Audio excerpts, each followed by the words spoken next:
Cower. No, that's not your cower. Come on, let me see it properly. One more. Come on, one more.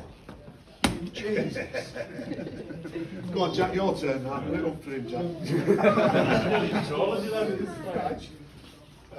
Come on, man. What the hell was that? It's my girlfriend. All right. Careful. Careful where you're swiping in there.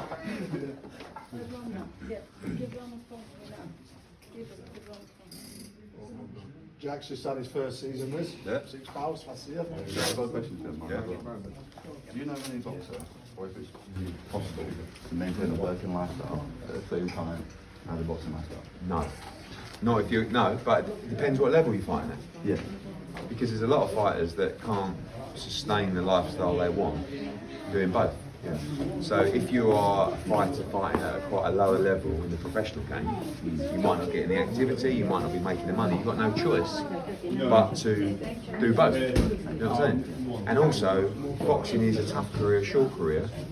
If you put all your eggs in that basket, you go through 5, 6, 7 years of being a fighter, it's very difficult to go back in the workplace and be as successful as you were. But you've got to make the calls, you know, and you've got to understand if you're good enough.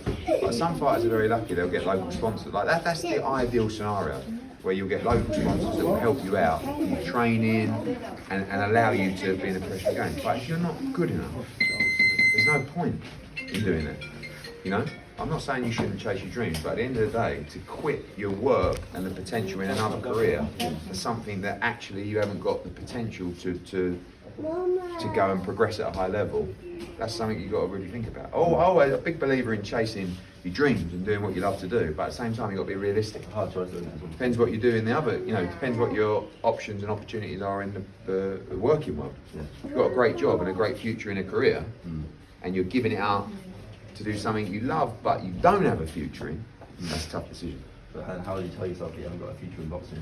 You find out, because you're gonna progress or you're not gonna progress. But at the end of the day, it's a double-edged sword, because to be the best, you have to make total sacrifice. Yeah. So it's like, actually, if you're gonna do both, you're not gonna get the most out of your boxing career. Yeah. Because it's impossible.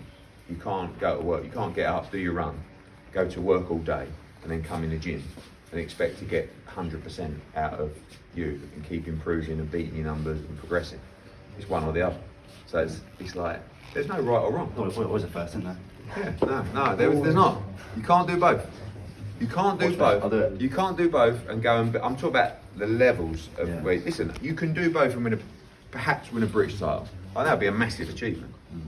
But you can't have a job and be a professional fighter and go and be a world champ and an all-time great. It's just like, you know, because your opponent is eat, sleeping, living, boxing, while you're sitting at a desk.